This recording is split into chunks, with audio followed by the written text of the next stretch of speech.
And yeah, we're going to win this game.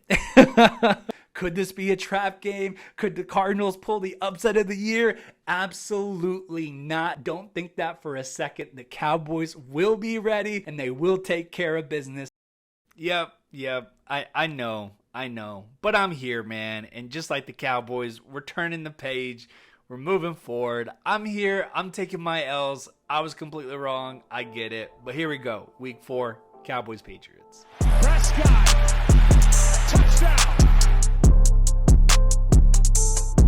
Throw, look at middle, sack again by Parsons again. CD Lamb, was he down? They say no for now, and he's into the end zone. What's up, Cowboys Nation? Welcome back to another pregame prediction video. Be sure to like and subscribe for more Cowboys content. Guys, it's week 4 in the NFL, and I'm going to try my best to move on from that catastrophic, monstrous showing that the Cowboys had in week 3. Good God, it's one thing to see it on TV. It's one thing to be there in person. And low-key, I'm not going to lie. I think I might be a curse. If you guys follow me on Instagram and Twitter, if you guys follow me on TikTok, you'll see that I posted my in-game stats, man. And I was telling everyone that I've never seen the Cowboys win on the road. And everyone was so supportive, like Cowboys Nation is. They're like, you're going to see them win. And I'm still upset about that. And you got, I'm back at home. You got the background here. And obviously I couldn't break it down here in the office because I was there at the game. I tried my best at the game, and thank you so much for each and every one of you for watching that. Most viewed post-game reaction of the season thus far. So shout out to all you guys. God, I'm upset. I really am. That's a game you're not supposed to drop. You look at, we clown the Eagles. We hate the Eagle fans. I get it. And, it's a rivalry. But at the end of the day, the Eagles get their business done. And they're the front runners in the NFC East right now. They handled their business. They played the Buccaneers. And, we talked about their cakewalk of a schedule last year. The Cowboys had a cakewalk of a schedule for the first 4 games, at least until they went to San Francisco to play the 49ers on Sunday Night Football. And we dropped the 3rd game against a winless team against the Arizona Cardinals. Look, granted, I should have taken it easy.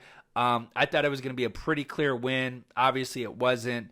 But 0-2 is very early on in the season. We've seen a lot of teams start 0-2 and still have a successful season. So my bad on that one. But, man, I am so upset about that loss. You can't drop that game if you want to be in contention. I know it's early on in the season, but the Cowboys showed a complete lack of mental strength.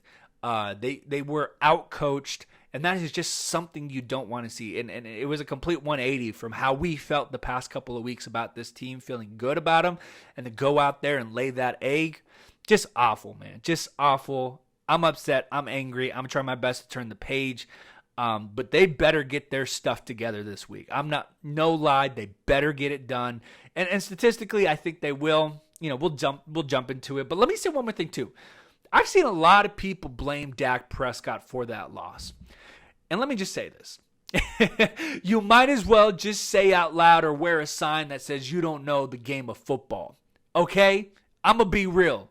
If you look at that Arizona game and you think that, oh, Dak Prescott, we got to move on, we got to get some, just wear a sign on your back that says, I don't know ball. Because that is ridiculous. It is asinine and, dare I say, blasphemous to think that Dak Prescott was the reason why they lost that game. Now, granted, I was there. I saw the interception. Bad throw, bad read, had no idea what he was doing. I saw the interview. I understand what he was trying to do, but he shouldn't have done it. It's 3rd down and goal. Throw that ball away, live for one more down instead of trying to force it into triple coverage. I get that. I'm not a Dak apologist. I'll be real there. You guys know me. I'm unbiased. I'm realistic. But, man, to think that he was the reason, I mean, come on, guys. He went 25 of 40, 249 yards, and that was the only bad throw I saw him make. But whatever, let's move on. That's all I got to say. Let's jump into this game. We got to turn the page. Week 4, Cowboys and Patriots. Cowboys, back at home, AT&T Stadium, where they are 1-0. But they were 8-0 last season, so home field advantage does exist for the Dallas Cowboys. So if you talk about bouncing back from a horrid showing a week before, this might just be the best place to do it. I don't think it's going to be easy. I don't think it's going to be a landslide. I would personally be surprised if it was. I think New England's bringing their best, and this is going to be a ball game, folks. And then on the other side, you got the New England Patriots, coached by Bill Belichick, led by Mac Jones, but they're 1-2. Had a little bit of an early start to the season, started 0-2, but they got a win under their belt against the AFC East division rivals, the New York Jets, and we kind of know how we kind of know what the Jets are doing. We kind of know. So that was a gimme, right? The Patriots took care of business. But let's just jump into the all-time record like we do every single time. The Dallas Cowboys are 8-6 against the Patriots all-time. So they hold that all-time record. And the Patriots have won the last 6 games of the past 7 that they've played. In other words, yeah, Tom Brady was the quarterback of the Patriots. It wasn't until the last time that we played him, which was a couple of years ago. Cowboys were 5-1, Patriots were 2-4. Boy, oh boy, this game should be remembered because it was a wild ride. It was an incredible game, but it was low key the game that kind of derailed the whole season for us. Cowboys ended up winning in overtime. It was fantastic. Dak to CeeDee Lamb. But if you remember, it was Dak Prescott after he threw that pass. He kind of came down on his foot. And he sat out the next game. There was the bye week, but then he sat out against the Vikings. We won against the Vikings, but it just wasn't the same, man. It wasn't the same after that injury. If you know, you know. But that was the last time. It was a pretty exciting game. Trayvon Diggs, man, he had that incredible pick 6, but then he gave up the touchdown right after. But like I said, back at home, back at AT&T Stadium, we're 1-0. And this is what I meant by statistically we're in a good spot. The Cowboys are in a good spot. Last season, the Dallas Cowboys never lost back-to-back games. And weirdly enough, there is a game every year where it is just slap across the face surprising. First season, 2 seasons ago, you had that Broncos game, which I did mention in my pregame prediction video last week. And then you had the Washington Commanders game, last game of the season, where we were playing for something. And then, we just, oh God, man, we looked terrible. So it's like the Cowboys, I guess, lay it one egg. They get one bad week, a football season. But all that to say, they haven't lost back-to-back games. They didn't do that last season. Hopefully they can do that. I really do love this team bouncing back. I love this team after a loss. And I'm just going to say it. This game is all about improvements. A couple of weeks ago, the New York Jets game, I talked to you all about it. It was about executing your assignment, playing your assignment, just the basics of coaching, the basics of football, good tackling, good structure, good posture, all that kind of stuff. This game is all about improvements. You don't improve as a football team from a coaching perspective, from a defensive perspective, you're not going to win this game. You're going to get outcoached by Bill Belichick. And even though they may have the less talented team, we saw you can still win that game against the Dallas Cowboys. There needs to be improvement in the run defense and in the red zone offense. Those are the 2 things that need to be improved on. Let's jump into the defense, and thanks again for watching and subscribing for more Cowboys content. Oh my Lord, can we please stop the run? Talk about a deflating moment. I'll be real here. That was deflating. Watching not only the effort that the Cowboys gave in that Cardinals game defensively, everyone was slow off the ball. I really don't know what it was. I can't say. I can speculate. I honestly believe that the Trayvon Diggs injury did affect them emotionally on game day. It got me, man. I was, it's hard to shake off. And I think it's hard to see that. And it really changes things that they do schematically from a defensive front. But talk about something that's so deflating. The fact that we went out and we were very adamant as an organization to stop the run, getting Mozzie Smith, re-signing Jonathan Hankins, building that defensive front again, and then to get outrun by the Arizona Cardinals. They're not going to be in the playoffs, unfortunately. They got a good future, but whatever. But, man, they outran us, and that first half was abysmal. 150 yards, was it? 200 rushing yards, just stop the run. Whatever they did in week 2, that needs to be replicated in week 4. I really like week 2's tape against the Jets. They stopped Breece Hall and Dalvin Cook. I really like that. I'm going to pull this up here. I love our players, but we got to keep these coaches accountable. And I think this is really a coach's game, to be honest. What in the actual heck are we doing here? I'm going to put it on the screen. You guys should see it right now. DeMarcus Lawrence at the left end, perfect, normal. Hankins in the middle, perfect, okay, that's fine. But what in the world is Micah Parsons doing on the nose tackle right there, on the center?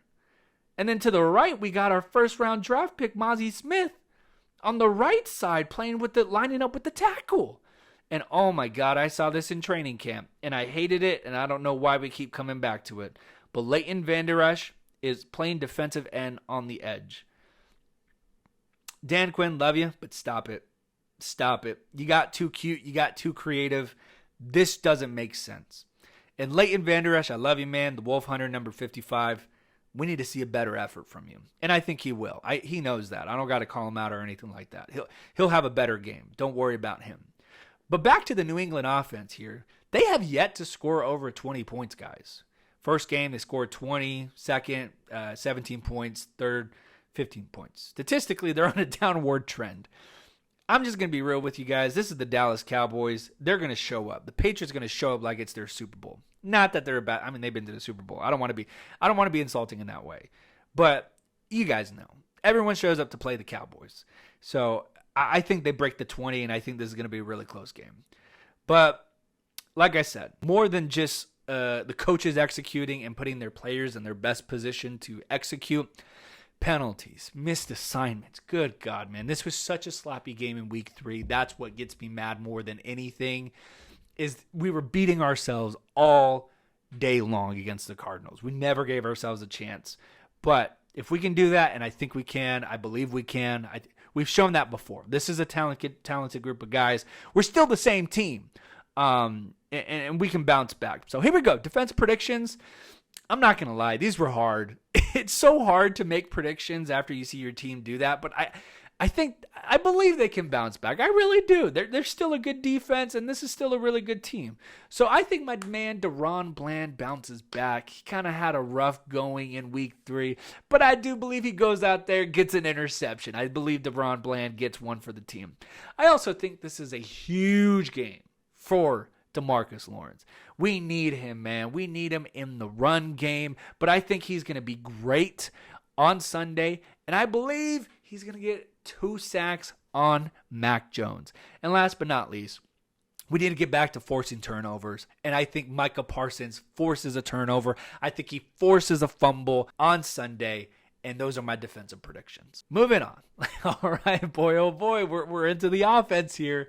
Yes, they were definitely the highlight of this week so far, this Cowboys offense against this Patriots defense. Say it with me. Say it with me. Turn to your neighbor and just say, red zone, red zone, red zone, red zone. Honestly, I know we lost, right? Week 3. But if you convert on all those red zone possessions, that game's not really close. Yes, the defense has a bad effort, but that game's not even close. If you at least score twice, and if you score twice in those red zone possessions, I believe we were like 1 for 5 or 1 for 6. If you at least score twice, you're good. And so, again, holding our coaches accountable. That red zone offense, man, it's not our players. It's not our players. I love our players, but it's not the wide receivers. That's not a good enough excuse. You got to find ways to scheme. There is no reason why you can't score a touchdown when Tony Pollard is on the floor, when he's on the field, CeeDee Lamb, Michael Gallup, Brandon Cooks. No excuses. No excuses. And you know what? I know people are going to point out that offensive line. We didn't have Zach Martin. We didn't have Tyler Biadasz. I thought they actually did pretty decent. I was expecting a horrible day. I was expecting a horror movie. I was so scared for Dak when I heard that some of our offensive linemen weren't going to start. But they held up pretty well. And here's the thing. You look at the tape, you look at the All-22, you look at the stats. We controlled time of possession, and we had really good yards. There was no issue in that game with us moving the ball. It's only when we got into the red area, the red zone, where it just overthinking it. And this really falls on Mike McCarthy. We gave credit to Mike McCarthy for how he ran things, week 1, week 2. But, man, the runs, you got to be more aggressive down there. I want to see Brandon Cooks. I want to see, our players got to be better too. CeeDee Lamb has to go up and get the ball and not play for the flag. And so that's what I see. If we can fix that red zone, let's not push the panic button on the season yet. It's only week 3. There's still things to figure out. It's only week 4. So if they can figure out this red zone issue, we're back in it. We're looking good. We're looking efficient. This is a well-oiled team. So this is a chance to bounce back for them. They need to attack them downfield, man. I'm going to pull this up. This is next gen stats. Dak Prescott, like I said, 25 of 40, 249. If you look at all those green dots, that is the Texas Coast offense. That's exactly what we did against the New York Jets. But you got to adjust. And this is where I really felt like they fell short here. They only had 2 deep throws down there on the right side. And I think it was Michael Gallup, both sides, correct me if I'm wrong. I know it was at least Michael Gallup once. But no shots down the middle. No shots down to CeeDee Lamb on the left-hand side. Come on, man. You got to give these playmakers a shot. You got to shoot the ball down the field. You got to throw the ball down the field. Again, people are going to say the offensive line. But there was time. There was time to throw the ball. And so that just can't happen. Mike McCarthy has to switch it up. We got to attack down the field. We got to spread the defense. We can't just be running slants, hooks, down underneath, under 10 yards. We got to attack. We got to spread the field, and I think we're going to see that on Sunday. So my offensive predictions for this. Again, this is difficult. After seeing what the Cowboys did in week 3. But I think they bounce back. They bounce back and they improve. That's what I think. So I think Brandon Cooks gets his first touchdown of the season. Book it, mark it, save it. He will be in the end zone this Sunday. I think Dak throws over 250 yards. I think he has a big day in the air. And because they're going to make a lot of adjustments, and I think he's just going to look better, and he's going to be flinging that ball. And last but not least, this is not only a recommendation, this is a prescription. Hunter Lipke needs to be in the end zone, and he will have a touchdown because he is the missing piece to this red zone offense. You give that ball to Hunter Lipke, he will get in the end zone. That big body, he will find a way. Feed Lipke. Give Hunter Lipke a chance. He made the 53-man for a reason. He had a good day against the Cardinals. He makes really good yards after the catch. Give the ball to Hunter Lipke. You won't be disappointed. Listen to me, Cowboys. You won't be disappointed. He'll be in the end zone. But other than that, guys, that's my offensive predictions. Last but not least, thanks again for tuning in, liking, and subscribing. This is my game prediction for week 4. The Cowboys are 2-1. Everyone's panicking. Everyone's questioning Dak Prescott. Everyone's questioning. It's been a chaotic week. You should have stayed off of social media. It's insane. It's wild right now what people are saying. I think we can rest well, and I do believe the Cowboys bounce back. It's not going to be easy. It's going to be tough, and it might take a last-minute drive from our guy, Dak Prescott. But I'm choosing the Cowboys going 3-1. They will defeat the Patriots. I got them winning 27-21 in a close one. But other than that, again, be sure to like and subscribe for more Cowboys content, and more importantly, share down your defensive predictions, your offensive predictions, and most importantly, your game prediction. Be sure to follow me on all my social medias down below. Thank you guys so much for watching. I'll see you guys after the game on Sunday. Go Cowboys! Prescott.